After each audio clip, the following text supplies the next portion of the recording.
আসসালামু আলাইকুম ভিউয়ার্স। বরাবরের মতো আজকে আমি আবারও একটি ব্রাদার প্লেন মেশিনের ক্যাম টাইমিং নিয়ে আসলাম।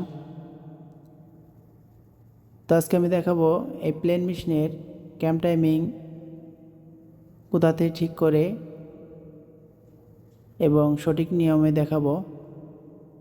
তো চলুন কথা না বাড়িয়ে মূল ভিডিওর দিকে চলে যাই।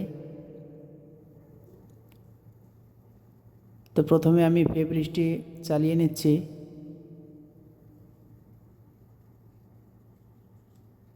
তো চালিয়ে নেওয়ার পর দেখা যাচ্ছে আমার মেশিনের নেডেল এবং ববিনের সুতা কোনোটাই কাটছে না। তো আবারও আমি চালাচ্ছি।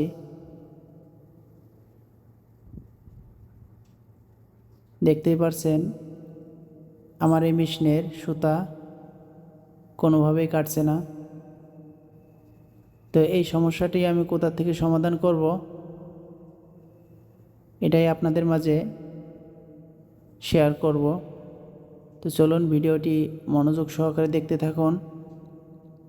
তো প্রথমে আমি মেশিনটি উল্টিয়ে নেব। উল্টিয়ে নেওয়ার পর আঙ্গুল দিয়ে যেখানে আমি দেখাচ্ছি, মূলত এটাই নাইফ কাটিংয়ের ক্যাম। তো এই ক্যামের টাইমিং যদি ঠিক না থাকে সুতা কাটবে না, সুতা ছোট হয়ে যাবে, এ ধরনের সমস্যা দেখা দিবে।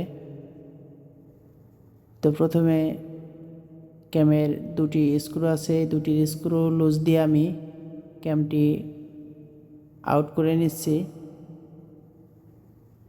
পুরোটাই ঘুরিয়ে নেব এখন।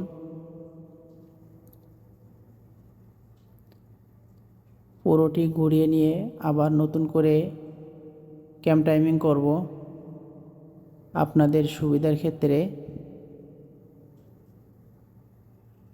তো ক্যামটি আউট করে নেওয়ার পর মেশিনটি আবার সোজা করে নিয়ে মেশিনটি একবার চালাতে হবে। চালিয়ে নিয়ে মেশিনটি স্টপ পজিশন করতে হবে। টেকআপ লিভার এবং হ্যান্ড পুলির যে মার্ক আছে এটিকে ঠিক রাখতে হবে।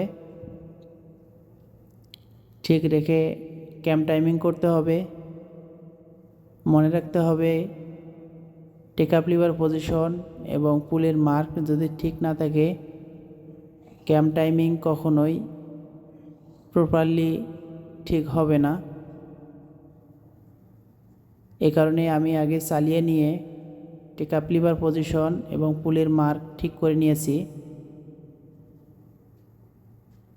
এভাবে রেখে সলিনয়েড চাপ দিয়ে ক্যামের স্ক্রু টাইট দিয়ে নিতে হবে। ঠিক আমি যেভাবে চাপ দিয়ে ধরে স্ক্রুটি টাইট দিলাম ঠিক এভাবেই টাইট দিয়ে নিতে হবে। মেশিন কিন্তু আমার স্টপ পজিশনে আছে। যদি স্টপ পজিশনে না রেখে এরকম করে টাইট দেওয়া হয় তাহলে সুতা কাটবে না। অবশ্যই ক্যাম টাইমিং করতে হলে নেডেলের স্টপ পজিশন করতে হবে, তারপর ক্যাম টাইমিং করতে হবে, তাহলে ক্যাম টাইমিং পরিপূর্ণ হবে। তো এখন আমি দেখাবো ক্যাম টাইমিং করার পর আমার নাইফের কাটিং ঠিক আছে কিনা। তো আমার মেশিনের নাইফ কাটিং ঠিক হয়ে গিয়েছে।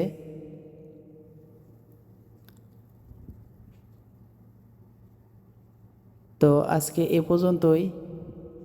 দেখা হবে আবার কোনো এক নতুন ভিডিওর মাঝে। তো যদি ভিডিওটি ভালো লাগে অবশ্যই চ্যানেলটি সাবস্ক্রাইব করে দিবেন, শেয়ার করে দিবেন। ভালো থাকবেন। আল্লাহ হাফেজ।